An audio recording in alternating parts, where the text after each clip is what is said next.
Last year, 2025, I made a list of big goals, and one of it was getting into a graduate school.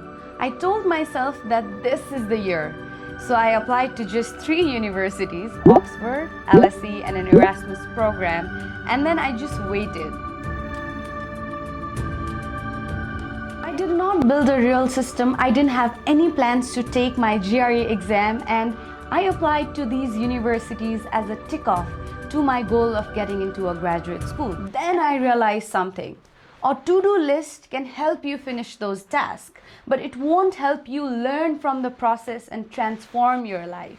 Because everywhere you hear set goals, be ambitious, block your calendar, finish your to-dos, but nobody really teaches you how to build system around those goals. And after those rejections, I started asking what actually makes a goal achievable. So in the last 6 months, I rebuilt everything. I studied the science of goal setting, and I analyzed 4 most respected creators in this space: Ali, Mel, Matt, and Izzy. Instead of copying all of them, I have built my own 5-step system from their best ideas. And in the month of January alone, that system has helped me apply to 10 more schools, present in an international academic conference, and published an article in one of the most reputed journals. Hi all, I'm Shruti, and in this video I will show you exactly how to build systems to get into a graduate school, using the best ideas from these 4 creators, so that you don't just say I want to get into this school, but actually get acceptance offers like I did. So the first step in this framework is to make it personal. It's not about the rankings, it's not about the prestige, it's not even about the school. It's about why do you want to go. When I first applied back in 2025, I did not think that deeply. Oxford, LSE, Erasmus all sounded impressive, and I just kind of applied. But those were not personal reasons, because those were societal prestige talking. Mel Robbins talks about this in her podcast. Goals only stick when they're personally meaningful for you, not socially impressive. The research also shows that when goals become personally meaningful, they reduce fear and increase persistence. So instead of asking how do I get into that top school, I started asking these 3 questions. Why do I want a graduate degree at all? Why now? And what will actually change in my life if I do this? So for me, the answers to these questions were, why did I want a graduate degree at all? Because I wanted to build my expertise in governance for the career that I wanted for myself. Why now? Because it seems like a perfect time after my undergrad and having the experience of working full-time for almost 2 years. And what would actually change if I do this? I would have a long-term financial and professional independence. Once these goals became personal, it stopped feeling like a pressure rather than an investment to my future self. So if your biggest reason is prestige, then you will quit when it gets hard. But if your reason is identity-driven, you will build a system around it. You will find both your will and the way, which brings us to our second step. Make it concrete. This step is where we'll be spending most of our time, because the chances of me going into a graduate school in 2025 would have been much higher if I had made my how concrete and specific.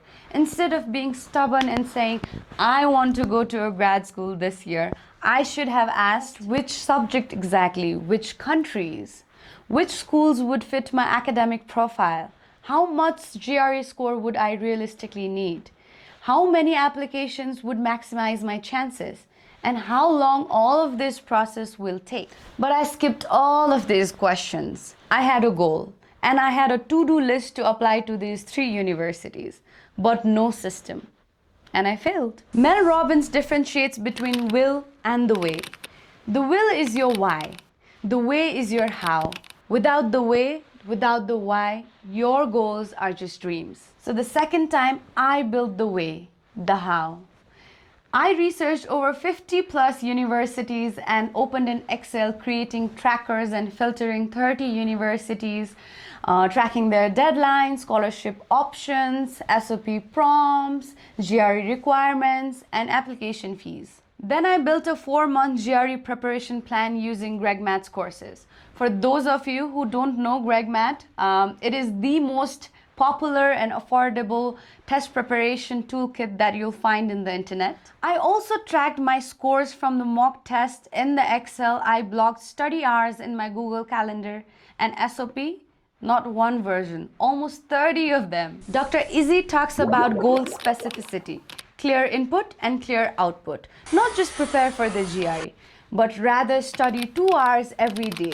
Take 1 mock test every Sunday and track your score improvement weekly. Not just write my statement of the purpose, but write draft by week 1, get it reviewed by week 2, and draft a specific version to each university by week 5. Concrete goals reduce overwhelm, and once your goals become specific, they become executable. And once they're executable, you can track the progress, which brings us to our third step: tracking the progress. Most of the goals don't fail because they are impossible. Most of them fail because they're invisible. A study from Dominican University reported that those who wrote down their goals were 42% more likely to achieve them. But here is the biggest mistake people make. They write them once and then they never review it. So the second time I applied, I didn't just write I wanted to get into a grad school. I tried to build visibility in the process. So what I started to do was write yearly goals. And if one of my goals in 2026 is to get into graduate school, then I would break it into monthly goals in phases: research phase, GRE preparation phase, writing SOP phase, and submission phases. And then a weekly breakdown of what I needed to do in each of these phases. And then a day-to-day to-do list or blocking time to make progress towards those weekly goals. And not just that, every Sunday 8 a.m. I review my goals. It just takes 15 minutes, but it's very important to track how much percentage has been achieved. How were you able to achieve them? Why couldn't you achieve others? And what are the behavioral changes that you need to make towards achieving them? But one of my biggest problems was setting too many goals. I think this is one of the most common mistakes that we all make. And while I had a goal of getting into a graduate school, I also had 10 other goals, like going to swimming training every day, making videos while also having a full-time job. This is exactly where I had to learn a hard way, because ambition without prioritization are just dreams, which brings us to our fourth step: setting moderate goals. Mel Robbins talks about this very clearly. If there are multiple goals, you end up achieving none. And if the goals are too many, big and unrealistic, it doesn't motivate you.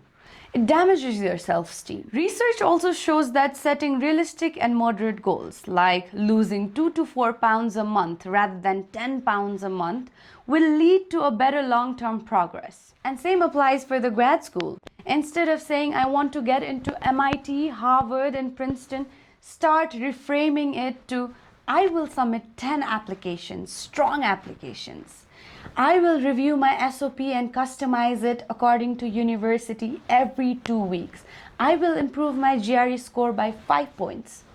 These are kind of the tiny changes and shifts that you will need. And Matt very playfully shows that these goals can be broken down into small habits and daily actions that compound over time. So instead of chasing 10 goals, choose 1 to 3 priorities and go deeper into them, and then only expand. And even when you choose your priorities, you still risk losing by fantasizing your wins, which brings us to our final step: stop fantasizing and start planning for your obstacles. When I first wanted to get into grad school, I did what most of us did. I imagined the acceptance letter, I imagined a campus, I imagined a new life, moving to a new city, and a congratulations email.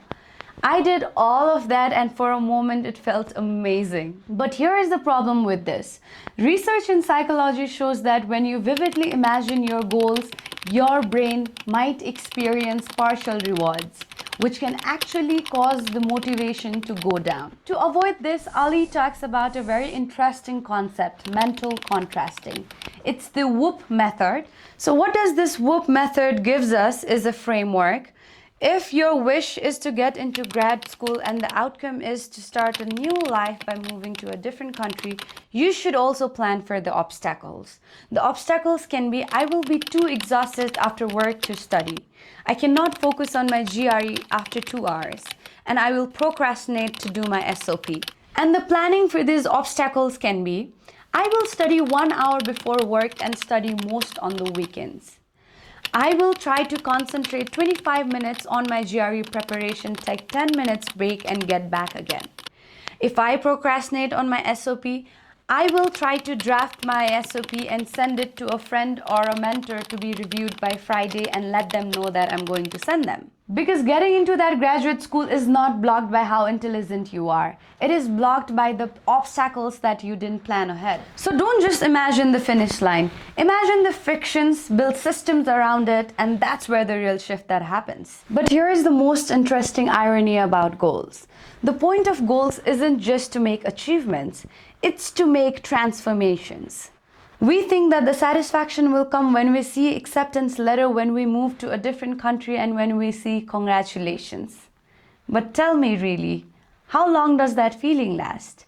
A month, a week, a day? Then what? The real power of goals isn't just the finish line.